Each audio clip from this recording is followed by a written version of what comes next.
அல்லாஹ்வை பிரார்த்தித்தவனாக.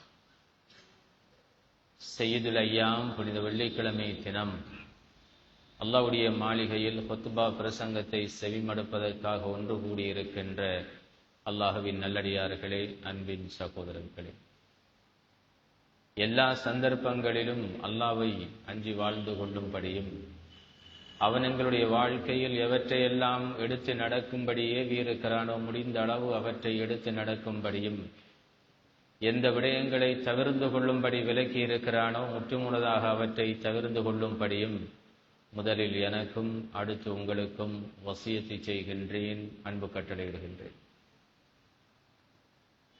பெருமதிப்புக்குரிய பெரியோர்களே, அல்லாஹ்வின் நல்லடியார்களே, பொதுவாக நமது சூழலை அவதானிக்கின்ற பொழுது ஆன்மீக ரீதியான ஒரு சோர்வு நிலையை நாம் காணக்கூடியதாக இருக்கிறது. அல்லது ஆன்மீக வறுமை மிக கடுமையாக நம்மை ஆட்கொண்டிருப்பதை போன்று ஒரு எண்ணப்பாடு தோன்றுகிறது. இபாதத்துக்களிலே ஏற்பட்டிருக்கின்ற பலவீனம், குறிப்பாக தொழுகையிலும் கூட அந்த பலவீனத்தை எமது பிரதேசங்களிலே அவதானிக்கக்கூடியதாக இருக்கிறது. ஏனைய வணக்க வழிபாடுகள், பள்ளியோடு உள்ள தொடர்பு, தீனுடனான தொடர்பு பலவீனமான ஒரு மந்தமான ஒரு நிலையிலே தான் காணப்படுகிறது. பெரியவர்கள் முதல் சிறியவர்கள் வரை, ஆண்கள் பெண்கள் எல்லா மட்டங்களிலும் அந்த சோர்வை, பலவீனத்தை நானும் நீங்களும் அவதானித்துக் கொண்டுதான் இருக்கிறோம். அன்புக்குரிய பெரியோர்களே, சகோதரர்களே, வாரத்தில் ஒரு தடவை வருகின்ற ஜும்மாக்களில் கூட நமது ஈடுபாடு அதனை தெளிவாக சுட்டிக்காட்டுகிறது. ஜும்மா கடமைகள் கூட ஒரு சடங்காக, ஏதோ ஒரு கடமை முடித்துவிட வேண்டும் என்ற நோக்கத்தோடு தான் நிறைவேற்றப்படுவதாக நாம் பார்க்கிறோம். ஏன் இப்படியான ஒரு பலவீனம் என்பதை நாம் கட்டாயம் அலசி ஆராய வேண்டிய தேவை இருக்கிறது. நாம் மரணித்து விடுவோம். மரணிக்கின்ற தருவாயில் இவற்றை பற்றி நாம் சிந்திப்பதில் எந்த அர்த்தமும் இல்லை. அதற்கு எந்த பிரயோசனமும் கிடைக்கப் போவதும் இல்லை.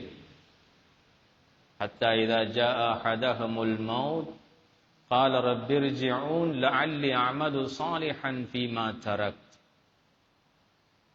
ஒரு மனிதனுக்கு மரணம் வருகின்ற பொழுதுதான் அவன் விழித்தெழுகிறான், அல்லாஹ்விடத்திலே கெஞ்சுகிறான், رب ارجعون لعلي اعمل صالحا فيما تركت. யா அல்லாஹ், நான் நல்ல அமல்கள் செய்துவிட்டு வருகிறேன், எனக்கு அவகாசம் தா என்று மனிதன் அல்லாஹ்விடத்திலே கேட்பான். கல்லா இன்னஹா கலிமத்துன் ஹுவ காயிலுஹா வ மின் வராஇஹிம் பர்ஸக் இலா யௌமி யபஅஸூன். ஆனால் அவனுக்கு அந்த வாய்ப்பு வழங்கப்பட மாட்டாது.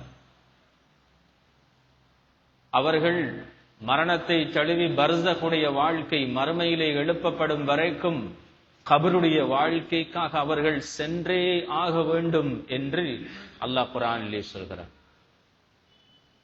இந்த வசனம் மிக முக்கியமான ஒரு செய்தியை எங்களுக்கு சொல்கிறது.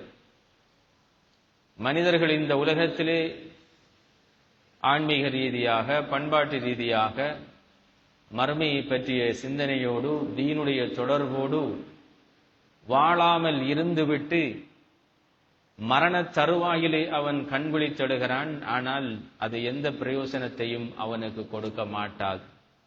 அந்த வகையிலே அன்புக்குரிய பெரியோர்களே, சகோதரர்களே, நாம் கட்டாயம் சிந்திக்க வேண்டிய ஒரு விடயம், ஏன் மார்க்கத்திலே இந்தளவு தூரம் ஒரு தொய்வு நிலை ஏற்பட்டிருக்கிறது? எங்களுடைய வணக்க வழிபாடுகள் ஏன் இந்த சோர்வு நிலைக்கு வந்து சேர்ந்திருக்கிறது? பெரும் பெரும் பள்ளி வாயில்களை கட்டி வைத்திருக்கிறோம், தொழுவதற்கு போதுமான மனிதர்கள் இல்லை. ஏனைய வணக்க வழிபாடுகளை எடுத்துக்கொண்டால் அதனுடைய நிலையும் அப்படித்தான் இருக்கிறது. வெறும் சம்பிரதாயங்களாக அவை கடந்து செல்லுகின்றன. ரமதான் வருகிறது, எப்படியாவது ரமதான் தராவிகோடும் நோன்போடும் கழிந்துவிட வேண்டும் என்பது தான் எங்களுடைய நிலைப்பாடுகளாக இருக்கின்றன. இவற்றிலிருந்து நாம் எப்பொழுதும் மீள்வது சகோதரர்களே?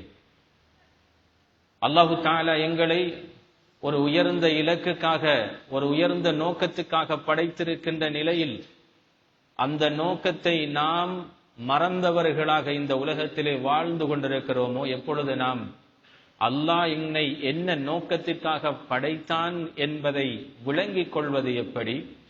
எப்பொழுது அந்த நோக்கத்தை விளங்காமலேயே இந்த உலக வாழ்வை கழிக்கின்ற வகையில் எங்களை திசை திருப்புபவைகள் எவைகள்? இவற்றை பற்றி நாம் கட்டாயம் சிந்திக்க வேண்டிய தேவை இருக்கின்றது சகோதரர்களே. நிச்சயமாக நாம் ஒரு நாள் மரணிக்க போகின்றோம். எங்களுக்கு அண்மையிலே இருக்கின்ற மக்பராவிலே நாங்கள் அடக்கம் செய்யப்பட இருக்கின்றோம். அதற்கு முன்பு அல்லாஹ்வுடனான தொடர்பை நாம் எப்படி பலப்படுத்துவது? மறுமைக்கான தயார்படுத்தல்களை எப்படி நாம் மேற்கொள்வது? இந்த உலகின் நோக்கத்தை சரியாக விளங்கி எவ்வாறு நாம் செய்யப்படுவது என்பதை பற்றி கட்டாயம் நாம் சிந்திக்க வேண்டும் சகோதரர்களே. அதனை சிந்திப்பதற்கு முன்பு படைத்த ரப்பை விட்டும் எங்களை எது திசை திருப்பிக் கொண்டிருக்கிறது என்பதை பற்றி நாம் சிந்திக்க வேண்டும். அல்லாஹ் தஆலா சூரத்துல் இன்ஃபித்தாரிலே அழகான ஒரு கேள்வியை எங்களிடத்திலே கேட்கிறான். மிக முக்கியமான ஒரு தாக்கம் செலுத்தக்கூடிய ஒரு கேள்வியை எங்களிடத்திலே கேட்கிறான். யா அய்யுஹல் இன்சான் மா கர்ரக பிரப்பிக்கல் கரீம். ஏ மனிதனே, சங்கையான கொடை வள்ளலான உங்களுடைய ரப்பை விட்டும் உன்னை திசை திருப்பியது எது? அந்த ரப்பை விட்டும் உன்னை ஏமாற்றியது எது? அல்லதி خلقك فسواك فعدلك. அவன் உங்களை படைத்து சீராக்கி ஒரு சீரான அமைப்பிலே உங்களை படைத்தான். அதே போன்று உங்களுக்கு தேவையான அனைத்தையும் ஏற்பாடு செய்து வசதி செய்து தந்தான். அவன் அழகிய தோற்றத்திலே உங்களை சமச்சீராக உருவாக்கி இருக்கிறான். அப்படி இருக்கின்ற நிலையிலும் நீங்கள் உங்களுடைய ரப்பை மறக்கக்கூடிய வகையில் உங்களை ஏமாற்றியது எது? அவன் உங்களை படைத்தது அவனை வணங்க வேண்டும் என்பதற்காக, அவனை வணங்க வேண்டும் என்பதற்கு அப்பால் முழுமையாக அவனுக்கு நீங்கள் கட்டுப்பட்டு வாழ வேண்டும் என்பதற்காக. அதுதான் வாழ்வினுடைய இலக்கு. வமா கலக்துல் ஜின்ன வல் இன்ஸ இல்லா லியஅபுதூன். மனிதர்களையும் ஜின்களையும் நாம் எனக்கு கட்டுப்பட்டு வாழ்வதற்காக படைத்திருக்கின்றேன் என்று அல்லாஹ் சொல்லி இருக்கின்ற நிலையில் நாம் அவனை விட்டும் தூரமாகி இருக்கிறோமே. அவன் எங்களுக்காக விதித்த இலக்கை விட்டும் நாம் வேறு பக்கம் சென்று கொண்டிருக்கிறோமே. அப்படி உன்னை செல்ல வைத்தது எது? அப்படி உன்னை ஏமாற்றியது எது என்று அல்லாஹ் எங்களை பார்த்து கேள்வி கேட்கிறான். அன்புக்குரிய சகோதரர்களே, பல இடங்களிலே அல்லாஹ் இந்த கேள்வியை கேட்கின்ற பொழுது கர்ரக, குரூர் இந்த சொற்களை வைத்துத்தான் கேட்கிறான். அதனுடைய பொருள் ஏமாற்றியது எது? உண்மையில் சத்தியத்தின் பக்கம் நீ செல்ல விடாமல், யதார்த்தத்தின் பக்கம் நீ செல்ல விடாமல் தடுப்பவைகள் எல்லாம் உன்னை ஏமாற்றக்கூடியவைகள், அற்ப இன்பங்கள் என்ற கருத்தை அல்லாஹ் அந்த வசனத்தின் மூலமாக சொல்கிறான். அந்த வகையிலே குர்ஆன் அல்லாஹ்வை விட்டும் மறுமை நாளை விட்டும் எங்களை ஏமாற்றக்கூடிய 3 விடயங்களை குர்ஆன் எங்களுக்கு அடையாளப்படுத்துகிறது. அதிலே நாம் தெளிவாக இருப்போமாக இருந்தால் அல்லாஹ்வை நோக்கி நாம் செல்லக்கூடியதாக இருக்கும். எங்களுடைய இலக்கை நோக்கிய பயணத்தை நாம் தொடர்வதற்கு இலகுவாக இருக்கும். அன்புக்குரிய சகோதரர்களே, அதில் முதலாவதாக அல்லாஹ்வை விட்டும் எங்களை திசை திருப்புவது, மறுமை நாள் விட்டும் எங்களை திசை திருப்புகின்ற முதலாவது காரியம் ஹுப்புத் துனியா, உலக ஆசை. அல்லாஹ் குர்ஆனிலே பல இடங்களிலே சொல்லுகின்றான், ஃபலா தகுர்ரன்னகுமுல் ஹயாத்துத் துன்யா, இந்த உலக வாழ்க்கை உங்களை ஏமாற்றாமல் இருக்கட்டும். வமல் ஹயாத்துத் துன்யா இல்லா மத்தாஉல் குரூர், இந்த உலக வாழ்க்கை உங்களை ஏமாற்றுகின்ற அற்ப இன்பம். இதுதான் குர்ஆன் இந்த உலக வாழ்வை பற்றி எங்களுக்கு சொல்லுகின்ற மிக முக்கியமான ஒரு விடயம். அன்புக்குரிய சகோதரர்களே, அல்லாஹ்வை விட்டும் மறுமை நாளை விட்டும் எங்களை திசை திருப்புகின்ற முதலாவது, ஏமாற்றுகின்ற முதலாவது விடயம் இந்த ஹுப்புத் துனியா, உலக ஆசை என்பது. உலகத்தை நாம் அனுபவிக்க கூடாது என்பது அல்ல, ஆனால் அது எங்களுடைய உள்ளத்தை நிரப்பக்கூடாது. அதுதான் எங்களுடைய வாழ்வின் இலக்காக மாறக்கூடாது. அதற்காக நாம் போட்டி போட்டு எங்களுடைய மறுமை பயணத்தை வீணாக்கிவிடக் கூடாது என்பதுதான் இஸ்லாம் எங்களுக்கு கற்றுத் தருகின்ற விடயம் என்று சிந்தித்து பாருங்கள். எனது தொழுகை சீரில்லாமல் இருக்கிறது, மார்க்க விடயங்களிலே ஈடுபாடு குறைந்திருக்கிறது, பள்ளிவாயல்கள் வரித்தோடி போயிருக்கின்றன. காரணத்தை ஆழமாக நாம் தேடிச் செல்லுகின்ற பொழுது உலக ஆசை எங்களுடைய உள்ளத்திலே மிக ஆழமாக குடிகொண்டிருக்கிறது. தொழ நேரமில்லை அல்லது அதற்காக விருப்பமில்லை. மார்க்க அடிப்படையிலே என்னுடைய வாழ்வை அமைத்துக் கொள்வதற்கு நான் தயாரில்லை. காரணம், உலக ஆசை என்னுடைய உள்ளத்தை அப்படியே மூடி இருக்கின்றது. சகோதரர்களே, ரசூலுல்லாஹி ஸல்லல்லாஹு அலைஹி வஸல்லம் அவர்கள் எச்சரித்தார்கள், மல் ஃபக்ரு அக்ஷா அலைக்கும் இன்னமா அக்ஷா அன் தப்சுத அலைக்கும் அத்-துன்யா கமா பஸதத் மன் கான கப்லக்கும். உங்களுக்கு வறுமை வரும் என்று நான் பயப்படவில்லை, இத்தனைக்கும் வறுமை வரக்கூடாது என்று ஸல்லல்லாஹு அலைஹி வஸல்லம் அவர்கள் பிரார்த்தித்திருக்கிறார். அந்த தூதர் ஸல்லல்லாஹு அலைஹி வஸல்லம் அவர்களே சொல்கிறார்கள், உங்களுக்கு மறுமை வரும் என்று நான் பயப்படவில்லை, வறுமை வரும் என்று நான் பயப்படவில்லை. இன்னமா அக்ஷா அன் தப்சுத அலைக்கும் அத்-துன்யா கமா பஸதத் மன் கான கப்லக்கும். உங்களுக்கு முன்பு வந்தவர்களுக்கு உலக ஆசை பிடித்ததை போன்று உங்களுக்கும் உலக ஆசை பிடித்து விடுமோ? ஃபதுனாஃபிஸூஹா கமா தனாஃபஸூஹா, அந்த உலக ஆசையை, உலகத்தை அடைந்து கொள்வதற்காக அவர்கள் போட்டி போட்டதை போன்று நீங்களும் போட்டி போட்டு ஃபதஹ்லிகு கமா ஹலகு, அவர்கள் அழிந்து போனதை போன்று நீங்களும் அழிந்து போய் விடுவீர்களோ என்று நான் பயப்படுகிறேன் என்று ஸல்லல்லாஹு அலைஹி வஸல்லம். சகோதரர்களே, ஆபத்தான ஒரு அறிகுறி இந்த உலகத்தின் பின்னால் நாங்கள் செல்வது. மிக அற்பமான, மிக குறுகிய கால ஒரு வாழ்க்கை. அதிலே நமக்கு ஒரு இலக்கு இருக்கிறது, மறுமைக்கான விளைநிலமாக இந்த உலகத்தை நாம் பயன்படுத்துவது. அந்த இலக்கை விட்டுவிட்டு இதுதான் வாழ்க்கை, இதுதான் ஆரம்பமும் முடிவும் என்ற அடிப்படையில் எங்களுடைய வாழ்வு ஒழுங்கை நாம் அமைத்துக் கொள்வது எவ்வளவு ஆபத்தானது என்பதை பற்றி சிந்தித்தார். நாம் கட்டுகின்ற வீடுகள், ஓடுகின்ற வாகனங்கள், நமது வாழ்க்கை முறை அழகாக அதனை எங்களுக்கு சொல்லி காட்டுகிறது. நாம் எந்த அளவு தூரம் மறுமைக்கு தயாராக இருக்கிறோம், அதை பற்றி சிந்தனையோடு வாழ்கிறோம் என்பதை நமது கட்டுமானங்களும் நமது வாழ்வு முறையும் அழகாக எங்களுக்கு சொல்கிறது. சகோதரர்களே, இந்த உலகம் மிக குறுகிய கால ஒரு வாழ்க்கை. யௌம யரவுனஹா லம் யல்பஸு இல்லா அஷியத்தன் அவ் துஹாஹா, மறுமையிலே இருந்து நாம் இந்த உலகத்தை பார்க்கின்ற பொழுது ஒரு காலை பொழுது அல்லது ஒரு மாலை பொழுது வாழ்ந்த ஒரு பிரம்மை எங்களுக்கு இருக்கும். அவ்வளவுதான் இந்த உலக வாழ்க்கை. அதற்காக நாம் எவ்வளவு உழைக்கிறோம், ஓடுகிறோம், முயற்சிக்கின்றோம், கஷ்டப்படுகிறோம். ஆனால் நிரந்தரமான மறுமைக்காக நாம் எதனை சேர்த்து வைத்திருக்கிறோம்? சகோதரர்களே, முஸ்லிம் உம்மத் இந்த உலக ஆசையின் பின்னால் அலைகிறதா இல்லையா என்பதை அளவிடுவதற்கான ஒரு குறிகாட்டி ஸல்லல்லாஹு அலைஹி வஸல்லம் அவர்கள் சொல்லியிருக்கிறார். ஸல்லல்லாஹு அலைஹி வஸல்லம் அவர்கள் சொன்னார்கள், ததா அலைக்குமுல் உமமு கமா ததா அல் அகலத்து அலா கஸ்அத்திஹா.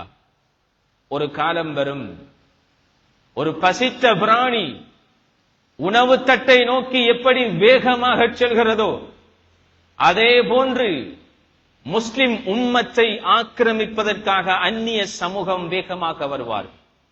இலகுவாக முஸ்லிம் உம்மத்தின் மீது படையெடுப்பார்கள், ஆக்கிரமிப்பார்.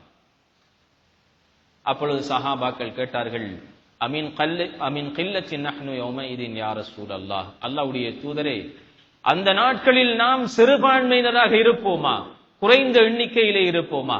அதனாலேதான் அந்நிய சக்திகள் இலகுவாக எங்களை ஆக்கிரமிப்பார்களா? ஸல்லல்லாஹு அலைஹி வஸல்லம் அவர்கள் சொன்னார்கள், லா பல் அன்தும் கதீர், இல்லை, நீங்கள் பெரும்பான்மையராக இருப்பீர்கள், அதிகமான எண்ணிக்கையிலே இருப்பீர்கள். லக்கின்னக்கும் குஸாஉன் ககுஸாஇஸ் ஸைல், என்றாலும் நீங்கள் வெள்ளத்தில் அடிபட்டு செல்லக்கூடிய சருகு போன்று இருப்பீர்கள், பலவீனமானவர்களாக இருப்பீர்கள். وَلَيَنْزِعَنَّ اللَّهُ مِنْ صُدُورِ عَدُوِّكُمُ الْمَهَابَةَ مِنْكُمْ, அல்லாஹ் உங்களுடைய எதிரிகளுடைய உள்ளத்தில் உங்களை பற்றிய ஒரு பயத்தை எடுத்து விடுவார். وَلَيَقْذِفَنَّ اللَّهُ فِي قُلُوبِكُمُ الْوَهْنَ, உங்களுடைய உள்ளத்திலே வஹ்னை போட்டு விடுவார். அப்பொழுது சஹாபாக்கள் கேட்டார்கள், மல் வஹ்ன் யா ரசூலல்லாஹ், அந்த வஹ்ன் என்றால் என்ன நாயகமே என்று கேட்டபொழுது ஸல்லல்லாஹு அலைஹி வஸல்லம் அவர்கள் சொன்னார்கள், ஹுப்புத் துன்யா வ கராஹியத்துல் மௌத், உலக ஆசையும் மரணத்தின் மீது கொண்ட வெறுப்பும். உலக ஆசையும் மரணத்தின் மீது கொண்ட வெறுப்பும் எப்பொழுது இந்த உம்மத்தினுடைய உள்ளத்தை நிரப்பி இருக்கிறதோ அன்று இந்த உம்மத் உலகத்திலும் பலவீனமான உம்மத்தாக மாறி யார் வேண்டுமானாலும் ஆக்கிரமிக்கலாம், யார் வேண்டுமானாலும் படையெடுக்கலாம் இந்த உம்மத்திற்கு எதிராக என்ற ஒரு நிலை வரும். அதனை நாம் இன்று அனுபவித்துக் கொண்டிருக்கிறோம் சர்வதேச ரீதியாக. எனவேதான் அன்புக்குரிய சகோதரர்களே, ஆன்மீக வறுமையை போக்குவதற்கு நாம் முதலாவது செய்ய வேண்டிய விடயம், அல்லாஹ்வுடனான தொடர்பை பேணுவதற்கும் மறுமைக்கான வாழ்வை சரியாக தொடர்வதற்கும் முதலாவது நாம் செய்ய வேண்டிய விடயம், இந்த உலகின் யதார்த்தத்தை பற்றி நாம் சிந்திக்க வேண்டும். இது உலகம் நிரந்தரமாக வாழ வந்த இடமல்ல. நாம் போட்டி போட்டுக்கொண்டு வீடு கட்டுவதற்கும், போட்டி போட்டுக்கொண்டு வாகனம் வாங்குவதற்கும், மற்றவர்களை போட்டியாக எடுத்துக்கொண்டு எங்களுடைய நிம்மதியை கெடுத்து நாம் இந்த உலகத்திலே வாழ்வதற்கு இது முதலாவது விடயம். எங்களை ஏமாற்றுகின்ற முதலாவது விடயம். அல்லாஹ் எங்களை பார்த்து கேட்கிறானே, அய்யுஹல் இன்சான் மா கர்ரக பிரப்பிக்கல் கரீம், ஏ மனிதனே, சங்கையான உன்னுடைய ரப்பை விட்டு உன்னை ஏமாற்றியது எது? அந்த ஏமாற்றிய சக்திகளில் முதலாவது இந்த உலகமும் உலக ஆசை, இரண்டாவது எங்களுடைய நஃப்ஸ், எங்களுடைய உள்ளம். அன்புக்குரிய சகோதரர்களே, லா துஸக்கு அன்ஃபுஸக்கும் ஃபஇன்ன அன்-நஃப்ஸ லஅம்மாரத்துன் பிஸ்ஸூ, உங்களுடைய உள்ளத்தை நீங்கள் சுத்தம் என்று சொல்ல வேண்டாம், அதனை நீங்கள் நம்பிவிட வேண்டாம். ஏனெனில் அது உங்களை தீமையின் பக்கம் ஏறிக்கொண்டே இருக்கும். எங்களுடைய உள்ளம், எங்களுடைய ஹவா எங்களை தவறின் பக்கம் வழிநடத்தும், ஏவும். அது விரும்பியதையெல்லாம் கேட்டுக்கொண்டே இருக்கும். அதற்கு நாம் தீனி போட போனால் நாம் மறுமையை இழக்க வேண்டி வரும், அல்லாஹ்வுடனான தொடர்பை இழக்க வேண்டி வரும். அந்த உள்ளத்துக்கு எதிரான போராட்டம் தான் உலகத்தில் எங்களுக்கு இருக்கின்ற ஆகப்பெரிய போராட்டம் என்று குர்ஆன் மிக தெளிவாக சொல்கிறது. வஅம்மா மன் காஃப மகாம ரப்பிஹி வனஹா அன்-நஃப்ஸ அனில் ஹவா ஃபஇன்னல் ஜன்னத ஹியல் மஅவா, யார் தன்னுடைய ரப்பை பயந்து தன்னுடைய உல ஆசை உள்ளத்துக்கு கட்டுப்படாமல் நடக்கிறார்களோ, உள்ளம் கேட்பவற்றை கொடுக்காமல் உள்ளத்தை கட்டுப்படுத்தி நடக்கிறார்களோ, அவர்கள் சுவர்க்கம் செல்வார். وَأَمَّا مَنْ طَغَى وَآثَرَ الْحَيَاةَ الدُّنْيَا فَإِنَّ الْجَحِيمَ هِيَ الْمَأْوَى, யார் அத்துமீறி எல்லை மீறி இந்த உலக வாழ்வை மறுமையை விட மேலாக கருதி வாழ்கிறார்களோ அவர்கள் நரகம் செல்வார். எனவே அந்த இரண்டையும் குர்ஆன் இந்த இடத்திலே தொடர்புபடுத்தி இருப்பதை நாங்கள் பார்க்கிறோம். அன்புக்குரிய பெரியோர்களே, சகோதரர்களே, இந்த உலகத்திலும் மறுமையிலும் வெற்றியினுடைய அடையாளமாக குர்ஆன் எங்களுக்கு சொல்லுகின்ற விடயம், எங்களுடைய உள்ளத்தை நாம் பரிசுத்தப்படுத்தி வைத்திருப்பது, உள்ளத்திலே ஏற்படுகின்ற ஆசா பாசங்களை கட்டுப்படுத்தி அதிலே தோன்றுகின்ற உள நோய்களை பரிசுத்தப்படுத்தி எப்பொழுது நாம் உள்ளத்தை எமது கட்டுப்பாட்டின் கீழ் கொண்டு வருகிறோமோ அப்பொழுதுதான் எமக்கு இந்த உலகத்திலும் மறுமையிலும் விமோசனம் வெற்றி இருக்கின்றது என்று அல்லாஹ் குர்ஆனிலே சொல்கின்றார்.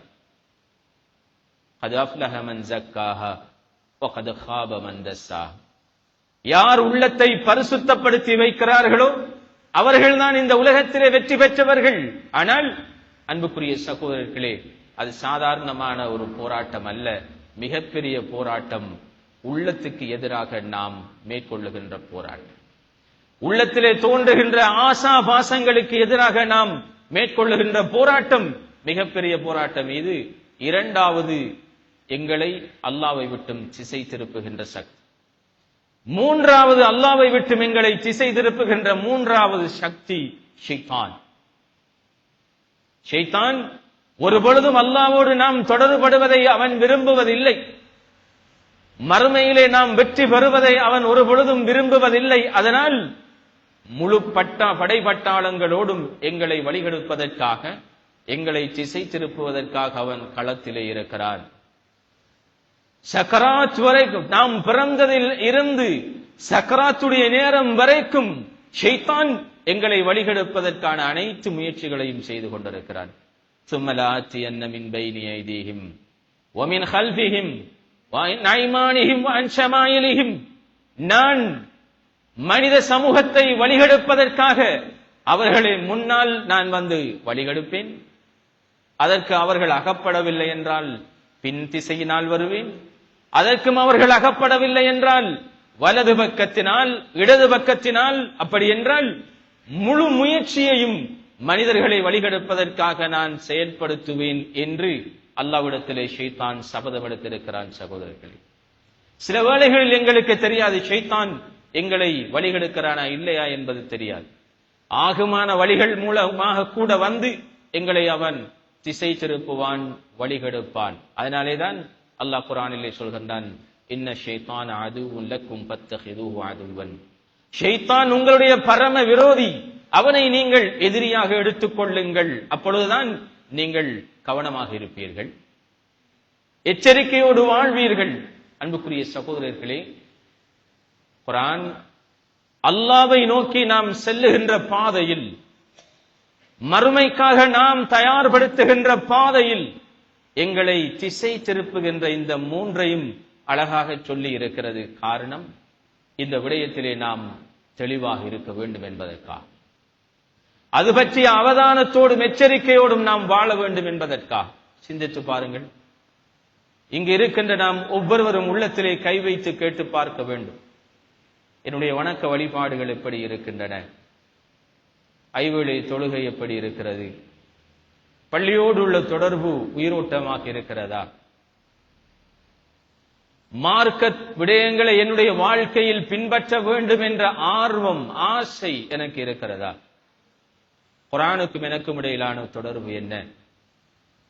குர்ஆனை நான் ஓதுகிறேனா? குறைந்தபட்ச கடமை. அந்த குர்ஆனை விளங்கி என்னுடைய வாழ்க்கையில் படிப்படியாக அதனை கொண்டு வருகிறேனா? குர்ஆன் எதிர்பார்க்கின்ற விடயம். ரமதான் வருகிறது, அந்த ரமதானுக்கான முன் ஆயத்தங்கள் எப்படி? இந்த ரமதானை பயன்படுத்தி என்னுடைய வாழ்க்கையில் ஒரு பெரும் மாற்றத்தை, ஆன்மீக ரீதியாக பண்பாட்டு ரீதியான ஒரு பெரும் மாற்றத்தை ஏற்படுத்துவதற்கு நான் தயாராக இருக்கிறேனா? அப்படி தயார் இல்லை என்றால், உள்ளம் மார்க்கத்தை விட்டும் தூரமாகி விட்டதாக நாம் உணர்வோமாக இருந்தால், ஒரு ஆன்மீக வறுமை என்னை ஆட்கொண்டிருக்கின்றது என்று நாம் ஒவ்வொருவரும் ஏற்றுக்கொண்டால், அந்த ஆன்மீக வறுமைக்கான 3 காரணங்களை தான் குர்ஆன் சொல்லி இருக்கிறது.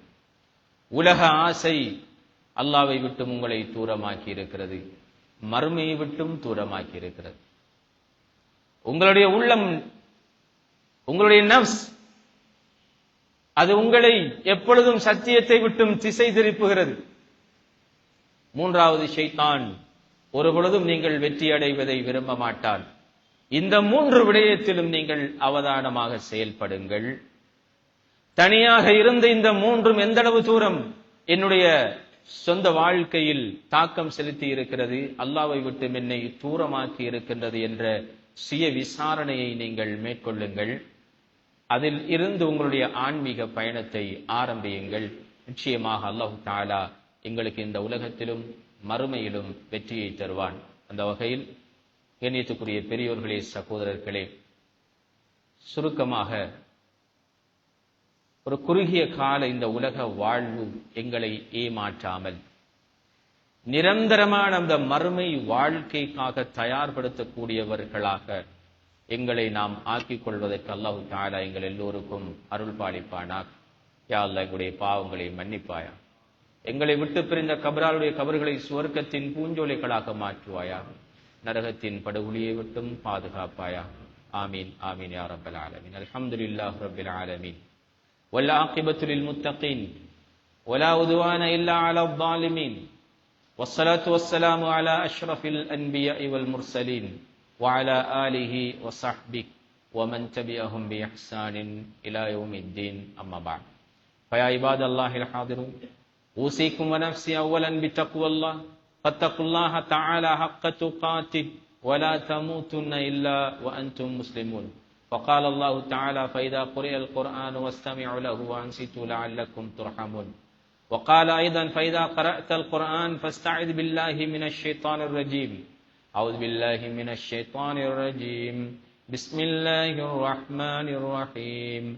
يا أيها الإنسان ما غرك بربك الكريم الذي خلقك فسواك فعدلك في أي صورة ما شاء ركبك. صدق الله مولانا العظيم. بارك الله لنا ولكم بالقرآن العظيم ونفعنا بالآيات والذكر الحكيم. إنه تعالى جواد كريم وملك عظيم ورؤوف رحيم ورب حليم فاستغفروه إنه الغفور الرحيم.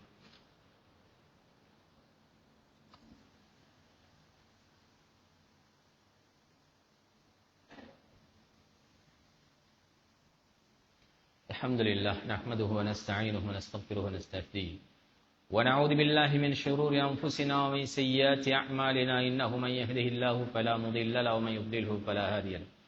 أشهد أن لا إله إلا الله وحده لا شريك له وأشهد أن محمدا عبده ورسوله. اللهم صل على عبدك ورسولك سيدنا محمد وعلى آله وأصحابه والتابعين. أما بعد، يا أيها المسلمون اتقوا الله تعالى وحافظوا على أوامر الله وأطيعوا الله والرسول لعلكم ترحمون. وصونوا ألسنتكم عن اللغو والإثم والآثام، فإن وقعتم في ذنوب فبادروا إلى التوبة منها، وإن مالت نفوسكم إلى المعاصي فاصرفوها عنها، واحذروا البغي والحقد والحسد، وعليكم بالصدق والنصيحة لإخوانكم المسلمين، وأحسنوا إن الله يحب المحسنين، وتعاونوا على البر والتقوى ولا تعاونوا على الإثم والعدوان. واعلموا أن أحسن الحديث كتاب الله، وخير الهدي هدي الرسول صلى الله عليه وسلم، وشر الأمور محدثاتها، وكل محدثة بدعة، وعليكم بالجماعة فإن يد الله مع الجماعة، ومن شذ شذ في النار. وقال الله تعالى: إن الله وملائكته يصلون على النبي يا أيها الذين آمنوا صلوا عليه وسلموا تسليما. اللهم صل على عبدك ورسولك سيدنا محمد صلى الله عليه وسلم.